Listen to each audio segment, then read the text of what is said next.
Have you ever wondered what happens when someone finally feels truly seen and heard? When a simple act of kindness unlocks a world of courage and possibility. Today's story will take you on a journey of hope, resilience, and the power of giving someone permission to lead, even when it seems impossible.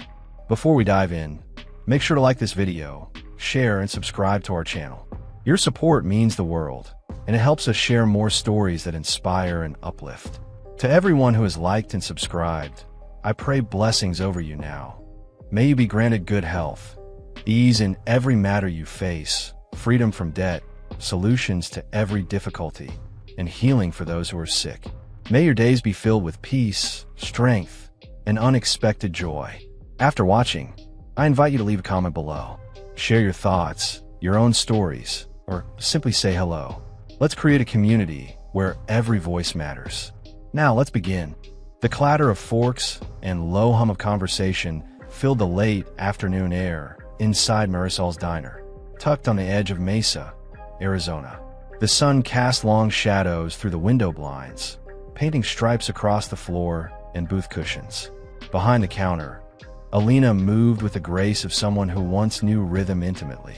She weaved through tables with plates balanced on her arms, her sneakers silent against the scuffed tile. It was the kind of place people forgot about until they needed comfort. The walls were lined with faded pictures of the Grand Canyon and Route 66, and the jukebox in the corner hadn't worked in years. Still, every Friday at 5, a small jazz trio claimed the corner near the window. No stage, just a worn upright bass, a brush snare, and a saxophone that could still sing. Alina paused as she set down a plate of chicken fried steak and gravy. She heard the shift in tempo before she saw it. The saxophone had slipped into something playful. Not loud, not flashy, just warm. That was when she noticed him. A boy at table 7. He looked about 10. Quiet, shoulders curled inward like he had spent years trying not to be noticed. His fingers tapped against the edge of his plate, not eating, not speaking, just keeping time with something the rest of the world ignored.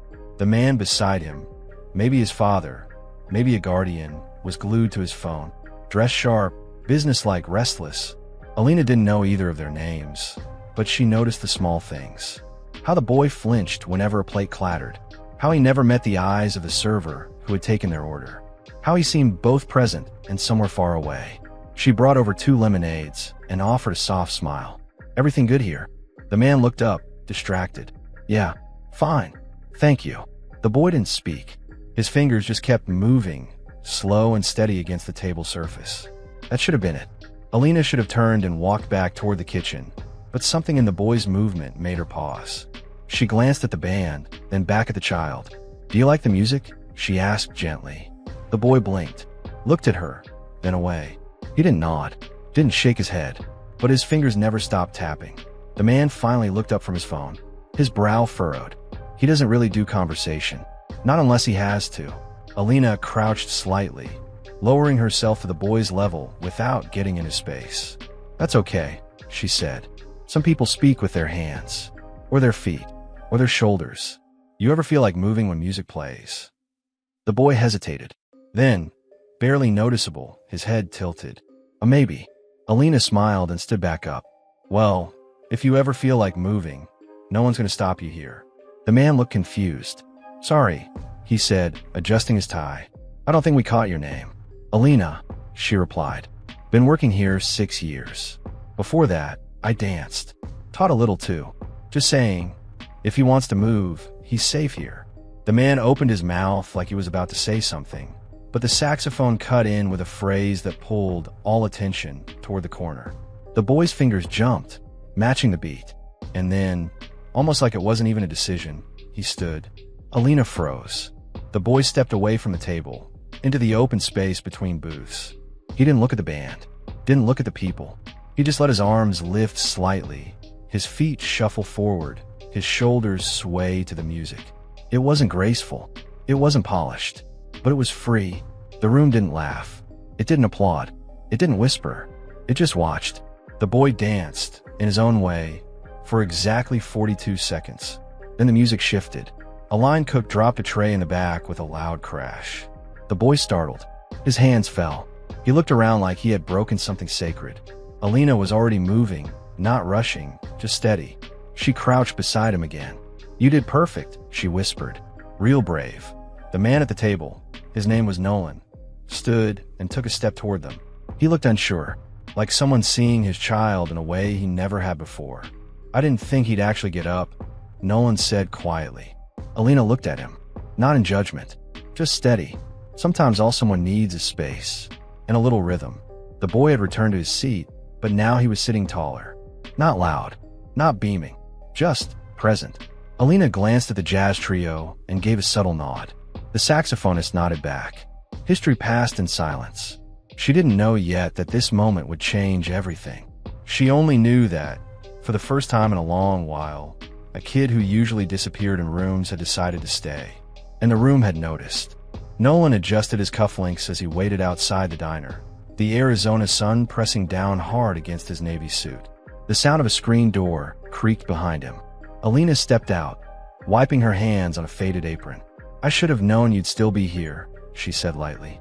Nolan didn't turn at first. He looked out toward the parking lot where his car idled quietly, and, through the windshield, the boy sat staring out the window, his fingers once again drumming to a beat only he could hear. "I didn't know he danced," Nolan said finally. "I didn't know he even liked music." Alina walked up beside him and rested against the wooden railing. "You don't need to know everything. You just need to notice." He looked at her then, tired, guarded, and something else, curious. "His name's Elias," Nolan said. "He's mine, and I'm trying. But I built an app that filters emergency response data in under 3 seconds. I can build systems, algorithms. I cannot, for the life of me, figure out how to reach him." Alina studied him for a moment. She saw the edges he'd sharpened to protect himself, the pride he wore like armor. She also saw the exhaustion behind his eyes. "I've met a lot of parents like you," she said gently. "You love your kid, but love isn't about output. It's not about solving him like code."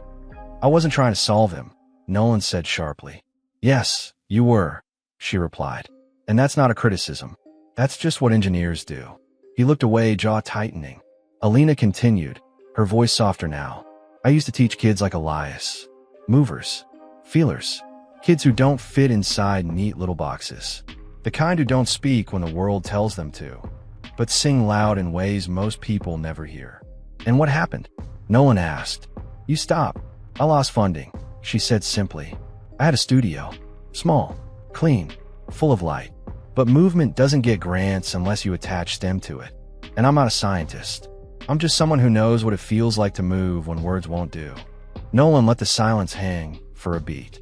"You could do it again," he said. "That studio. You could bring it back." She gave a dry laugh. "And you'd pay the rent with hope." "No," he said. "I'd pay it with capital. I have resources. Access. Contacts." She blinked. "Why would you do that?" "Because Elias needs a place like that," Nolan said. "And I think maybe other kids do too." Alina crossed her arms, skeptical. "You're serious?" "I build things," he said. "Things that make sense to me. But maybe it's time I build something that doesn't. Maybe it's time I build something that isn't for profit or code or metrics. Something that dances," she murmured. He nodded. "And you want me to run it?" "Not want. Need." A moment passed between them. Not charged. Not romantic. Just real. Two people on different ends of the road, standing at a strange and sudden intersection. Alina looked toward the car again. Elias was still tapping, but slower now. Focused. "He'll need structure," she said. "A room that doesn't overstimulate. Mats for the floor. Mirrors optional. Music at a level that doesn't overwhelm." "I can do that," Nolan said. "And he'll need space to not be okay. To stim. To leave the room if he needs to. I'll give him that." Alina hesitated. "It can't just be about your son. If we do this, it has to be bigger than him. Kids like Elias exist everywhere, and most of them are taught to sit still and stay silent." "Then let's teach them something else," Nolan said. The hum of a new possibility sat between them, delicate and impossible to ignore. Alina finally extended her hand. "You build the walls. I'll build the rhythm." Nolan took her hand. "Deal." That evening, long after the jazz trio had packed up and the last plate had been washed, Nolan emailed a real estate agent. 2 days later, they toured an empty unit just off the main strip of downtown Mesa. The space was unremarkable. White walls, concrete floors, the faint smell of old paint. But in Alina's eyes, it was already alive. By week's end, the papers were signed, and on the first day of the next month, Alina stepped into the blank studio with a key in her hand and a plan in her heart. It was the beginning of something neither of them could fully explain. They were building a room, and that room would move. The smell of fresh paint clung to the air as Alina stepped into the new studio just after sunrise. Her sneakers squeaked softly on the smooth floor as she walked to the center and closed her eyes. No music yet, no children, just space, potential. By 8 a.m., she was on her knees rolling out mats and assembling the portable bars Nolan had ordered. A delivery truck arrived soon after with sound equipment, soft lighting fixtures, and sensory-friendly panels to soften echoes. Nolan had sent them, but he didn't show up. Alina wasn't surprised. She spent the rest of the day writing lesson plans, choreographing movements simple enough for a child to follow, open enough for them to feel. Every sound mattered, every angle, every color. By the end of the week, flyers had gone up at local pediatric clinics, elementary schools, and community centers. The words were simple: a new kind of movement class for kids who experience the world differently. Limited class size. No judgment, just rhythm. Elias was the first to enroll. The following Monday, he arrived in oversized headphones and a red hoodie with the hood pulled tight over his head. Nolan hovered near the doorway, trying not to look nervous. His phone buzzed twice. He ignored it. "Is it all right if I stay?" he asked. Alina nodded. "Just stay out of the mirrors line. It can distract the kids." He gave a short nod and settled into a chair by the entrance. Alina crouched beside Elias, her tone calm and low. "Hi, I'm Alina. You can move however you want in here. If you don't want to move, that's okay too." Elias didn't respond. He looked past her, fixating on the soft lights that pulsed slightly with a gentle orange hue. She stood and started the music. A slow, steady beat filled the space.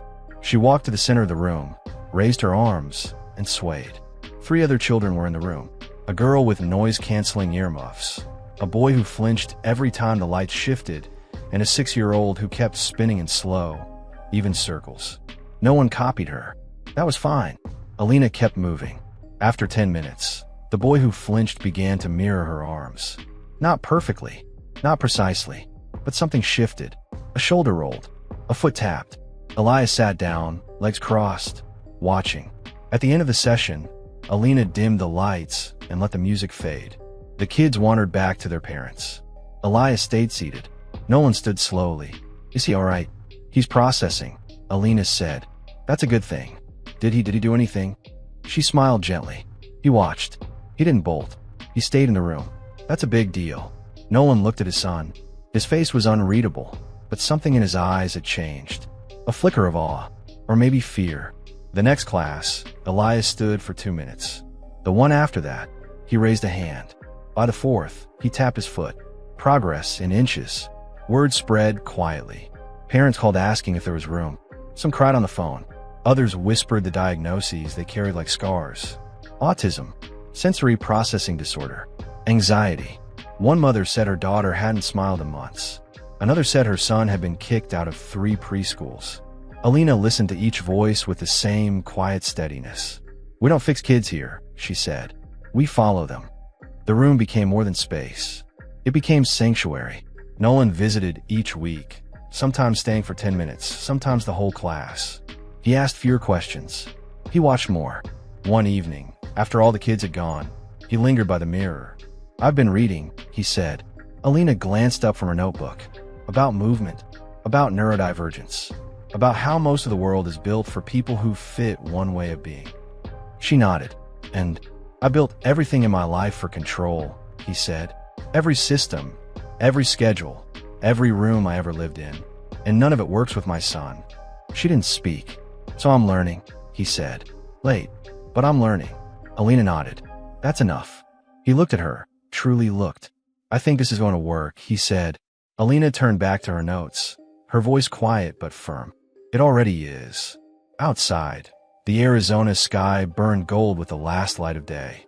Inside, the room pulsed with the memory of small feet, uncertain steps, and the beginning of something honest. The first tremor had passed, and the rhythm was building. The studio walls breathed with motion. Each week brought new faces, cautious eyes, tight shoulders. Children who entered holding their breath and left humming quietly to themselves. The space had become more than a studio. It was a rhythm they carried home, a rhythm that settled into their bones. But not everyone welcomed it. It started with a letter, typed, anonymous. This isn't a proper therapy center. What credentials do you have? Who's liable if a child gets hurt? Alina read it twice before folding it neatly and placing it in the drawer beneath the stereo. She said nothing to Nolan. Then came the visit from a local official. A clipboard, a sharp smile. We've had a few inquiries. Just making sure everything here meets city code. Fire exits, certification, insurance. Alina handed over the documents Nolan had secured. The man nodded but lingered too long in the mirror-lined room. Unusual space, he said. It's built for children who move differently, Alina replied. The man said nothing else, but the tension in his jaw lingered long after he left. Later that week, as she closed up, Alina found red chalk scraped across the parking lot curb. Babysitters don't run studios. She didn't flinch. She didn't mention it to the parents. She just swept it away. But the weight was growing. That Friday, Nolan arrived unannounced. He stepped inside as the last child left. Elias wasn't with him. Elias is home with my sister, he said. I needed to talk. Alina closed the attendance folder. What is it? Nolan handed her a printout. A thread from a neighborhood social media group. Parents arguing. Words like unlicensed, unqualified, and unsafe lit up the screen. One user claimed Alina had no right to work with children. Another hinted at lawsuits. One even suggested calling the state board. Alina read each post slowly. I've seen this before, she said. Different words. Same fear. Nolan rubbed his temple. I can push back. I have contacts. Lawyers. She shook her head. No lawsuits. No headlines. That's not what this is. Then what do we do? Alina stared at the mirror. At her own reflection, steady and still. I keep showing up. That's what I've always done. He studied her. You shouldn't have to fight this alone. I'm not alone, she said. I have the kids. I have the parents who know what this space does. That's more than enough. He stepped closer. You built this place from nothing. No, she said. We built it. Every child who stepped into this room. Every mother who whispered, please help. Every father who cried because his kid laughed for the first time in weeks. That's who built this. Nolan exhaled.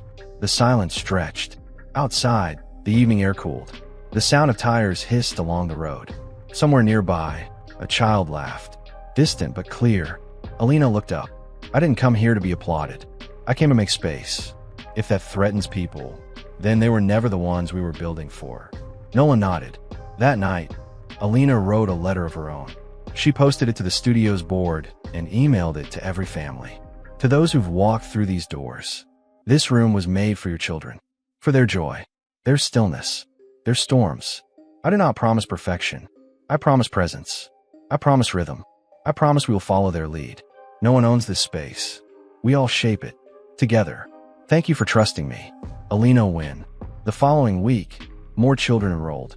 2 parents volunteered to help run sessions. A local therapist offered to observe and endorse the program. A mother brought hand-painted signs for the walls. Another donated cushions and weighted blankets. The studio pulsed with new energy. And as Alina led the next session, her arms swept wide and slow through the air. A dozen small faces followed. Not perfectly, not in sync, but beautifully. Shadows still whispered outside. But inside, the echoes had changed. They were no longer warnings. They were music. Winter arrived quietly in Mesa. The sun still shone, but the mornings felt different. Crisp, intentional, as if the air itself was bracing for change. Inside the studio, the children were learning to pause. Alina had introduced a new element into their sessions. Silence, controlled stillness, a beat between movements. For some, it came easily. For others, it was an invisible mountain. Elias struggled most. He darted instead of stepping, flinched at sudden hushes, rested only when exhaustion demanded it. But every time, Alina met him where he was. She never forced the stillness. She invited it, and he noticed. One morning, Nolan stood in the corner, unnoticed by most, but not by his son. Elias danced with the others, his movements unpredictable but sincere. When the music stopped, all the children froze.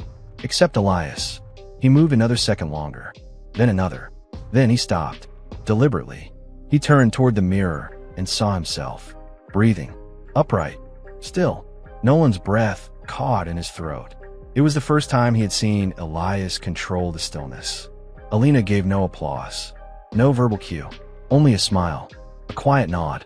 And then, gently, the music resumed. After the session, Nolan pulled her aside. "Did you see it?" he asked, voice low. "I did," she said. But more importantly, he felt it. Nolan leaned against the wall. "I've been talking to his new specialist. They're amazed by his progress. He's connecting dots faster than they expected." Alina nodded. "Because he's learning through motion. It's how his brain builds trust." Then Nolan paused. "I want to expand this," he said. "Beyond this room. Other cities. Schools. I want to make it official. A program. Curriculum. Something the system can't ignore." Alina's eyes held steady. "I've thought about that too. But if we do this," he said, "we'll need funding, outreach, a formal board. You'll be the face of it." She exhaled. "That's not what I set out to do." "I know, but you're already doing it. People are watching. Even the doubters are starting to ask questions. Some with curiosity, some with concern. But they're looking." That night, Alina sat alone in the studio. She lit a single candle near the mirror and watched its reflection flicker. She thought of her grandmother, her own mother, the women who moved mountains without ever stepping onto stages. Then she picked up her journal and wrote a single line. "If the world must look, let it see who we are." 2 weeks later, a child stumbled through the studio door, sobbing uncontrollably. His name was Calvin. He was 6, newly diagnosed. His mother apologized for the disruption. Her voice trembled. Alina knelt beside the child, not speaking. She removed her shoes, sat on the floor, crossed her legs. She waited. Minutes passed. Calvin's crying slowed. He looked at her, then at the children already moving in slow circles. He edged closer, then closer. He sat beside her. Alina whispered, "You're safe here." Calvin nodded, tears drying silently. That moment spread through the studio like a hush of dawn. No announcement, no drama, just presence. Weeks later, Calvin was leading a movement game, laughing, his arms slicing joy into the air. His mother stood in the doorway with her hands pressed to her lips. The studio had become a place where children didn't have to earn belonging. They simply had it. That was the revolution. Not a building, not a program, a truth made visible. And as the year prepared to end, whispers of the studio began traveling farther. An education blog posted about it. Then a local reporter asked for an interview. Alina declined, but the story spread anyway. A movement studio in Mesa is redefining therapy for neurodivergent children. People called. From Tucson, from Albuquerque, from Los Angeles. They wanted to see, to learn, to understand.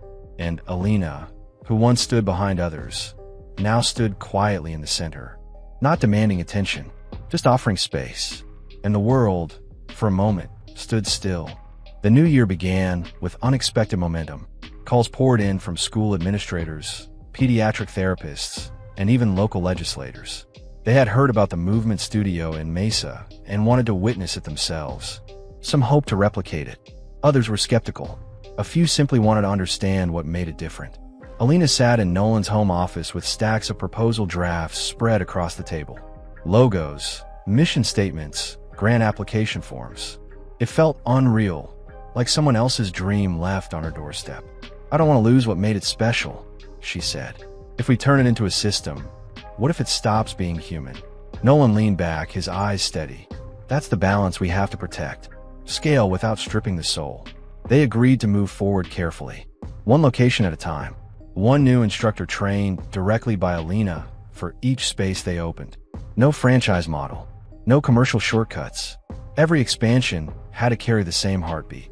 The first invitation came from a charter school in Tempe. Alina visited their campus quietly. She watched the children at recess, listened to the administrators talk about their overstretched special education program. She saw the cracks that so many children fell through. When she returned to Mesa, she stood in the middle of her studio and closed her eyes. Then she nodded. "We'll go," she said. Meanwhile, in their original studio, the children continued growing. Elias, now 8, had started helping the younger ones with warm-ups. Alina had given him a small journal to record what movements he liked most and which ones helped him focus. He called it his movement map. Calvin had found his rhythm too. He laughed often, played loudly, but when a new child joined, he was the first to offer his hand. Alina watched these shifts and felt something deeper than pride. It was legacy taking root. Not her own, but theirs. At home, Nolan struggled with the weight of expanding the program while still running his tech firm. His executive team had taken over more responsibilities, and yet he couldn't shake the feeling that his true work now lived in places with soft mats and music. One evening, he found Alina on the back patio. She was barefoot, her hair pulled up, sipping warm tea under a thick blanket. "I want to tell you something," he said. She looked up, the desert wind gently brushing her face. "I'm stepping away from the company. Not entirely, but I'm appointing a new CEO. I want to build a foundation for the movement centers full-time." Alina didn't respond right away. She stared at the stars above the quiet neighborhood, then spoke softly. "You're giving up everything you built." "No," he said. "I'm giving it over. There's a difference." They sat in silence, side by side, under the blanket of the Arizona sky. As the second studio opened in Tempe, something else shifted. A family from Flagstaff came down to visit. Their daughter, Leora, had severe anxiety and rarely spoke outside her home. She didn't participate in her school's therapy sessions and had stopped eating lunch with the other children. On her first visit, she clung to her mother's legs and refused to step inside the studio. Alina came out with a large scarf. She handed it gently to the girl and whispered, "You don't have to come in yet, but this scarf belongs in there. Could you help me return it later?" Leora didn't speak, but she held the scarf tight. 20 minutes passed before she stepped through the doorway. She didn't move or speak. She just stood there, but the scarf was in her hand. By week 3, she was twirling with it, letting the fabric trace stories in the air. By week 5, she was laughing. Her mother sat in the car, every session, and cried quietly. This was what no data sheet could explain. The room was more than a room. It was a conversation. It was permission. It was an answer to a question children hadn't known they were allowed to ask. Every time a child made eye contact for the first time, or stayed through the entire session without bolting, or touched another hand gently without recoiling, it felt like a small universe expanding. The studio's reputation grew, not as a miracle, but as a proof that children weren't broken, that they were simply never given a space built for them. Alina stood in front of a group of new instructors one evening. They were preparing for the third studio in Glendale. She held up a blank piece of paper. "This is what a child brings into your room," she said. "Not a diagnosis, not a deficit. This, unwritten, until you move together."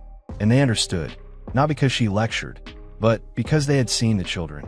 They had felt the change, and the world, slowly, was beginning to make room for rooms like these. Years passed, and the movement studio became a quiet force throughout Arizona. In Phoenix, Tucson, and beyond, children walked through the doors carrying stories no one else had noticed.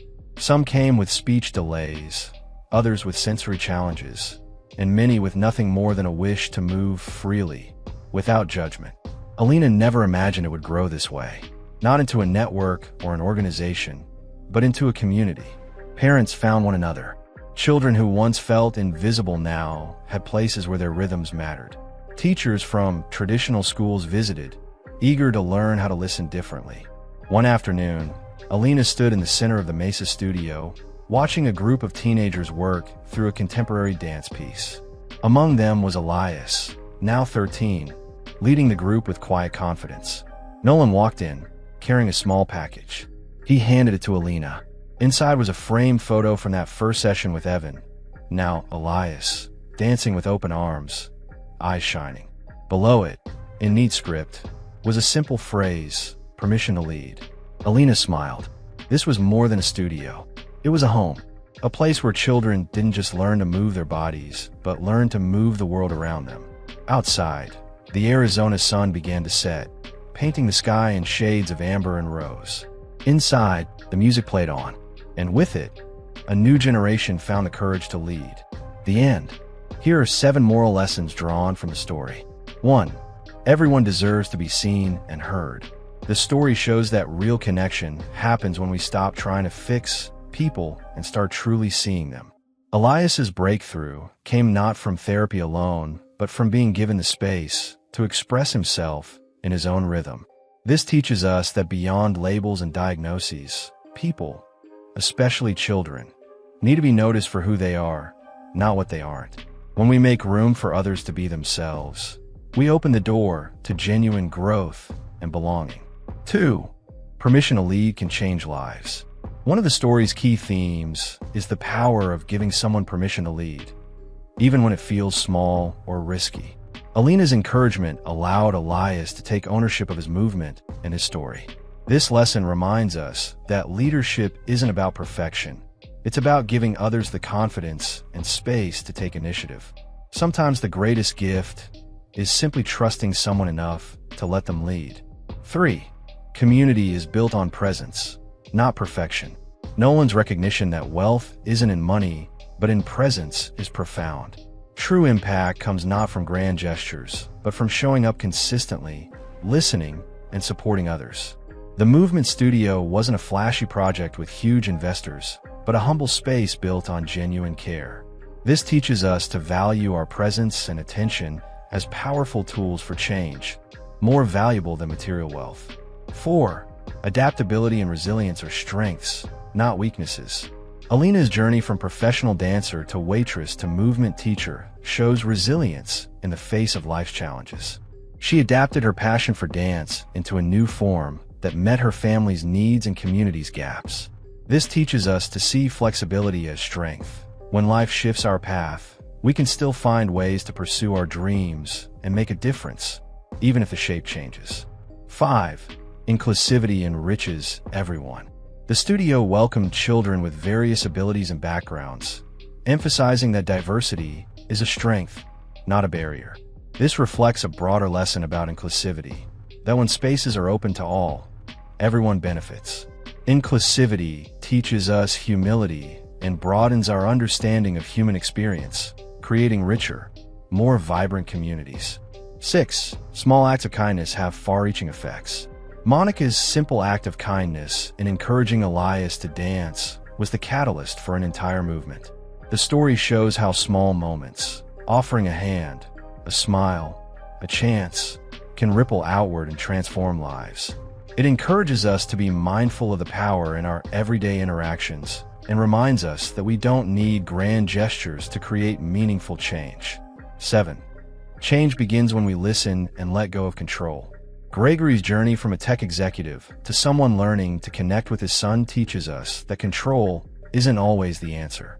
Real change often requires listening deeply and allowing others to take the lead, even when it's uncomfortable. This lesson encourages us to practice humility and patience, knowing that growth happens best in environments of trust and support rather than control. Each of these lessons invites reflection on how we relate to others, whether family, community, or strangers. They remind us that true wealth lies in connection, courage, and the willingness to create spaces where everyone can move freely in their own way. Disclaimer: this story is entirely fictional and created for entertainment purposes. It is intended to provide moral lessons, motivation, inspiration, and opportunities for personal reflection. Any resemblance to real people, places, or events is purely coincidental. Thank you so much for watching and listening to this story. I hope it touched your heart and reminded you of the incredible power we all have when we choose to see each other and make room for one another. If this story inspired you, please consider exploring more videos on this channel. There are many more stories waiting to encourage and uplift you. Don't forget to like, subscribe, and share this video with someone who might need to hear this message today. Your support helps us keep telling stories that matter. Until next time, take care and keep spreading kindness in your own way.